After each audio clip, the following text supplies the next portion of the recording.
Hello mga kapitbahay. So, I just want to quickly share with you yung mga digital banks dito sa Philippines na talagang ginagamit ko rin. So that whenever you wanna have a little bit of a cash in with you na medyo extra and you don't wanna have it in cash kasi nga naman medyo pag cash 'di ba prone siya na mahulog, mapunit, masunog, manakaw and all that. It's good talaga to have your digital banks na rin. And marami na rin kasing mga merchants dito naman na tumatanggap na ng payment through QR or kaya naman mga bank transfer. And it's pretty easy and convenient kasi nako-compartmentalize mo yung mga pera mo kung saan siya nakalagay and for what usage.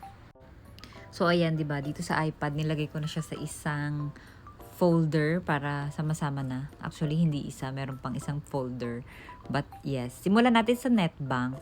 The reason why I love Netbank is that it has unlimited free transfers. And also, it gives a good daily kita and a 4.5% dividend rate or interest rate per annum. Para ka ding makapag-pay ng bills dito. However, medyo limited lang kasi yung mga pwede mong bayaran using your Netbank. But, kung sa favorite lang, this would be I guess, my number one. Ang pagka-cash in nga lang dito is also medyo mahirap but I use other means like InstaPay from other banks tas dinidiretso ko talaga dito sa Netbank. And ayun, ang easy niya lang kasing gamitin. Parang super user-friendly. Walang masyadong cheche-boreche dito sa app na to. So, yes. Next naman, my number 2 favorite would be Maribank. Lagi ko yung sinasabi or kinikwento dito on my page that I use Maribanks talaga. Actually, mas ginagamit ko pa nga itong Maribank kesa sa Netbank. I use this to pay credit card and Meralco bills. And also, lalo yung mga GCash kasi 'di ba nakalink din to sa Shopee, ganyan. Wala, ang dami kasing feature nito. Meron din siyang mga upfront time deposit, meron ding loan here sa Maribank. Though, merong free 15 transfers naman kay Maribank weekly. So, I don't think naman na mauubos mo yon. And also, yan, napaka-convenient din ng Maribank. You can cash in dito sa BPI and Union Bank. Though dati, free yung kanilang cash in, ngayon may bayad na rin sila. Dati, yung Maribank, mataas din to magbigay ng interest rate. Pero nagbaba na sila, I think, nasa 3.225 na sila, if I'm not mistaken. Yung kanilang upfront is nasa 3.75 as of today's recording. Next on my list is GoTime. Gustong-gusto ko rin to si GoTime kasi nag-i-improve na talaga siya like from how it was before. Ang dami na niyang features. Pwede ka ditong mag-time deposit ng dollar money mo. And nasa 3% ata, if I'm not mistaken. Nasa 3% yung dollars mo dito, dollar account mo.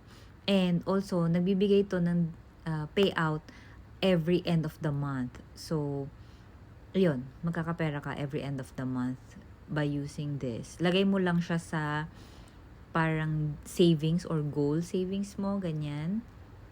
And may free transfers na rin si GoTime, nakakatuwa. Dati kasi parang dalawa lang yata yung free transfer nila or isa.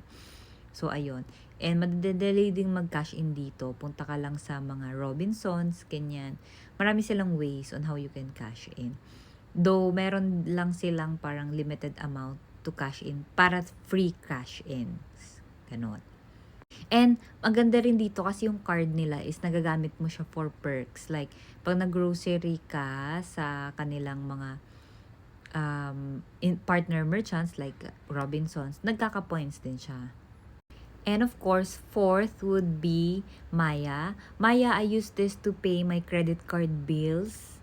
And it has time deposits din na pwede mong makapagbigay sa'yo ng money every end of the month. And meron din sila mga personal savings goals.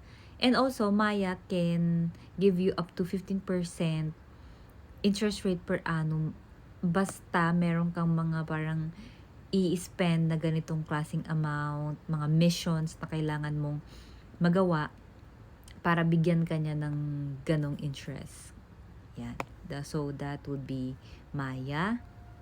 And last that I will discuss in this video is, of course, yung Bangko. Bangko is medyo, hindi pa siya ganun ka-techy talaga yung feature niya. Medyo, they need to improve that one pa. Hindi pa siya, basta nakukulangan ako sa kanyang interface.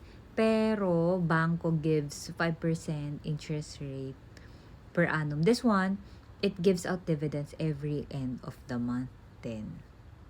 So, that will be the end of this video. Medyo mahaba-haba na kasi. But, on my next mga videos pa, I will try to really deep dive into each app para malaman natin talaga yung mga features nila and how we can, maximize the usage of each app.